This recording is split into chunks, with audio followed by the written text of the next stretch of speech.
Hey guys, Chris at Rockford Ordnance Channel.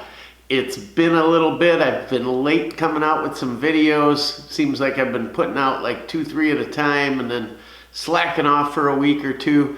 But God, I can't stay away. I got so much going on. This is just going to be an incredible couple months we got coming up. Just wanted to brief you real quick on what we got coming. And first and foremost, I'm going to tell you right now, click that bell down there and click the subscribe button, because there's just a ton of projects that are coming up and you're going to love all of them. First and foremost, we've got one coming on our RPK Romanian paratrooper that Two Rivers built for us. That's going to be coming up real shortly. They've got it assembled. They're test firing it and then final finish, and it'll be shipped out. So that's coming real quick. We've got an AR pistol build that we're doing. Totally cool. A lot of cool components. I've got a bunch of magazines, some drum mags, some top loaders, some back loaders. We're going to do a little testing and reviewing on those, kind of to go along with the RPK. We've got a super cool shotgun coming up, a VR-80, and that's made by Rock Island Arsenal. It's basically an AR-15 shotgun. Totally BA. What else we got coming? We've got, and to go along with what we're going to show you today, an M1 carbine we're going to be showing you, World War II era. We've got a review coming on a SAM 7. Those things are going away pretty quick, so we figured we'd get that in there. We're going to jump back to some of our favorites, some of the Yugo AKs. We're going to do some underfolders, Z-Pap, N-Pap, all kinds of good stuff coming at you. And then CZ Scorpion project. It's just going to be just an incredible month or two coming up here. It's fall. I got a little caramel macchiato going on here. And what are we bringing you today? M1 Garand. What collection would be complete without an M1 Garand in it? I had never, always wanted one, but never just found the time or the right one or whatever to put one in my collection. And I was with my son, went to a gun show, and a guy there had this rifle. Kind of looked at it real quick, thought about it, and just didn't want to pull the trigger on it. Didn't know all that much about him, so I wanted to research the serial number and the usual kind of stuff. Called him up, and he still had it, and boom, here it is. So what we have here is a 1945 M1 Garand, tail end of the war. It was produced in, according to the serial number, it was produced in May of 1945. So very tail end of the war, and I think that's why it's in such good condition. I don't know if it saw any battle. It could have went on to serve in Korea, being as it was such late production. This gun is a CMP gun. It came from CMP, Civilian Marksmanship Program. I had thought about getting a rifle from them and didn't know all that much about it and didn't want the weight and kind of the luck of the draw that you get with that. This is a service grade. So for those of you that may not know, it starts out with CMP as rack grade, field grade, service grade, and then they'll have like their collectibles and stuff like that that they usually auction off. So this is kind of the top of the line as far as what you'd get from the CMP. It has had its stock replaced with this beautiful walnut stock. It comes kind of dry looking like this, but beautiful nonetheless. I want to ask you guys what you think. A lot of these stocks, you know, people thought that they originally used BLO on them, boiled linseed oil. but come to find out that the correct finish and what they were using was tung oil. Now I kind of really like the look of this stock the way it is. It's just handsome with this flat finish. But I'm thinking it's going to get dirty because this is going to be a shooter, guys. There's nothing I own that I don't shoot. And I'm thinking about putting some tung oil on it, but I just don't know if it'll shine it up, although that's kind of the look for a well-used rifle, right? Well-used M1. So I'm debating on it. I'd appreciate it if you guys comment below and just kind of like a poll, what you think, what I should do with it. So anyways, these would have been re-arsenaled at some point and probably re-parkerized, and most of them either during the war, during service, after the war, re-arsenaling them, whatever, became mixmasters. In taking this apart, I found that it's pretty darn original. The barrel is the original barrel. You don't have to take these rifles apart to find out the barrel date. You can pull back the charging handle, and if you look carefully, you'll see the date here. This is 5/45 SA, Springfield Armory. It is a Springfield. Two companies were producing these rifles during the war. That was, of course, Springfield Armory and Winchester. And then after the war came the International Harvesters and the H&Rs, Harrington and Richardson. So obviously I wanted a World War II gun, and this fits the bill. And I really like new looking weapons, even though I enjoy the history and can appreciate a worn weapon. I just like the looks of something that looks almost new, and that's what this is. Very little wear. All the other parts on it are SA, except for the operating rod. That is, if memory serves me correctly, in International Harvester. And it has the notch cut out for those of you guys that are really into this. There's a corner here on the operating rod that originally those were just cut square. They found that square notch was a place where cracks could start, so later production after World War II, they rounded it, and I guess they held up a little better. Thinking about finding SA SA op rod for it. But that being said, the parts that are in these guys are kind of the history, you know. They would have been cleaned in the field and while in service, and maybe a few parts got interchanged with other guys in the unit or whatever. So I kind of see them as you know, just part of the history of the gun. So as original as this gun is, I think I'm going to leave it alone. Original barrel, all the other parts are SA and the date code's right. It does have, by what I've read, it should have a stamped trigger guard here, and this one has the milled one. The milled definitely looks better, is definitely sturdier. I thought about putting a stamped one on, but I don't know, I kind of like it. I think I might leave it.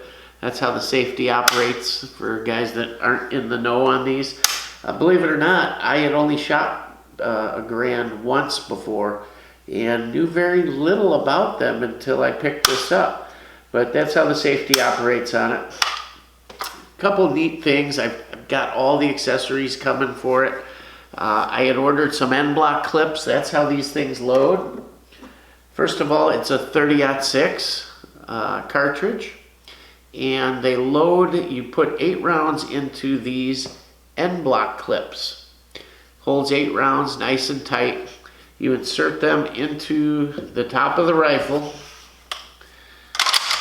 It's cocked back. You would insert the clip like this, push down with your thumb until you hear the click, and then let off real quick because that bolt's coming forward.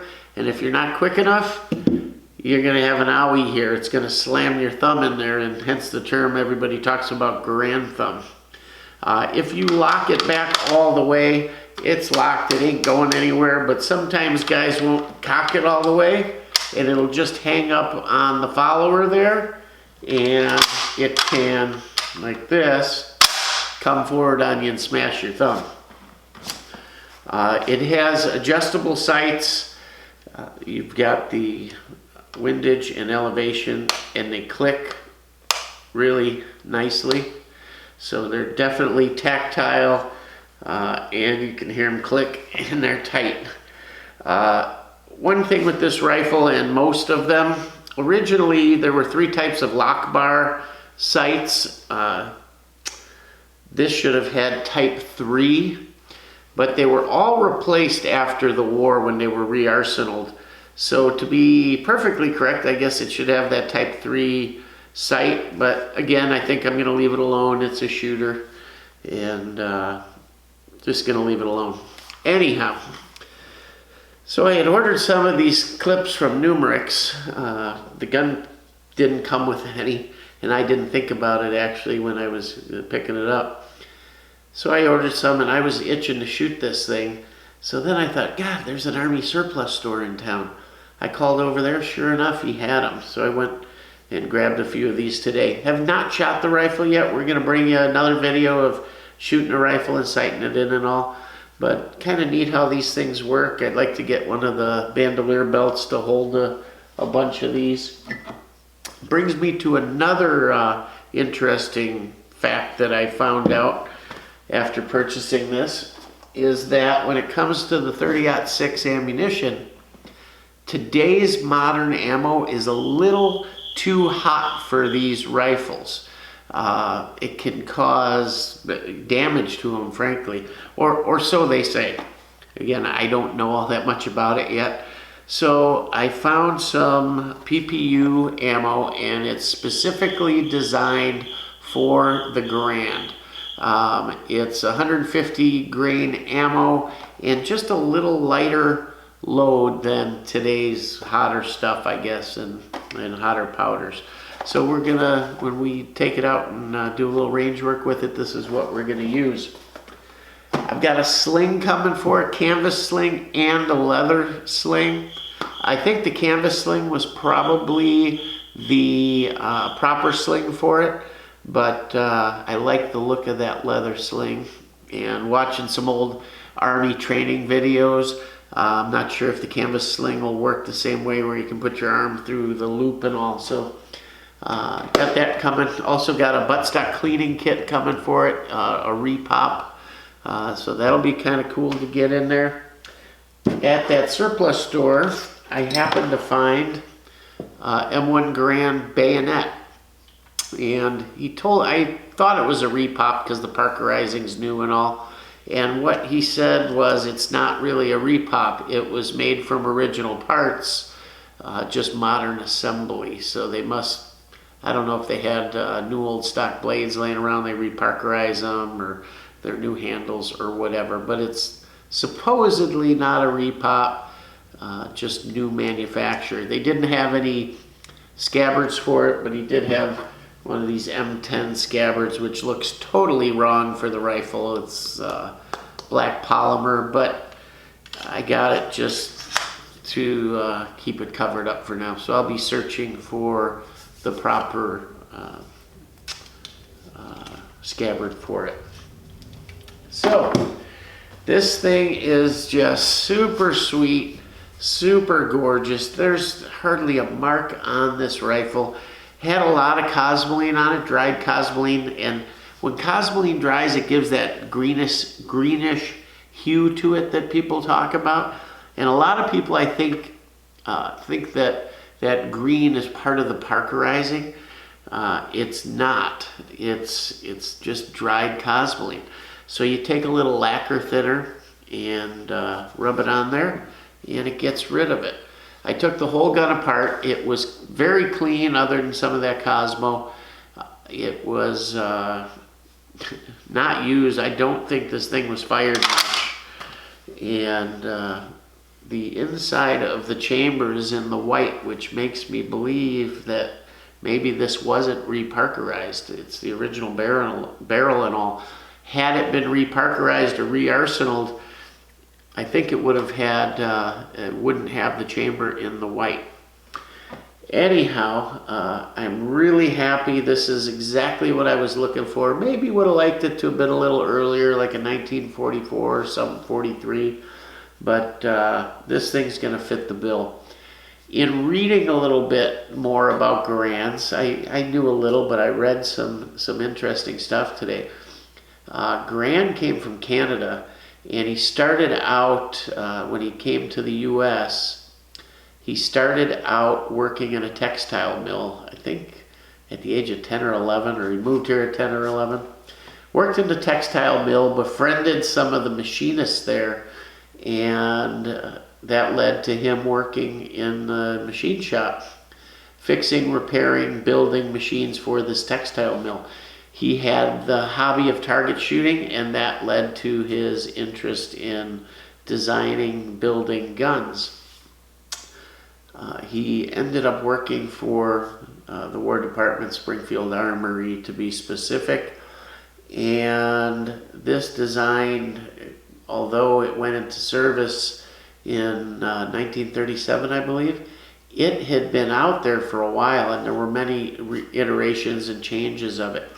Some of the interesting facts I found, that right as World War I was kicking off, as Germany was invading Poland and whatnot, the Springfield Armory was able to produce roughly 6 rifles a day. By time Japan bombed Pearl Harbor, we were producing 100 rifles a day, and soon thereafter they were pumping out 1,000 rifles, or 4,000 rifles a day. During that period, the cost of making these went from roughly $200 a piece down to $26 a piece. Just kind of an interesting fact I read and thought it was cool. What a ramp up, huh? From 6 rifles a day to 4,000, and getting that cost down to $26 a piece. How would you like to get these for $26 a piece? Heck, even 200 a piece, huh? That'd be something. If you are going to get one of these and want to get it from the CMP, you're going to have to do so pretty quick.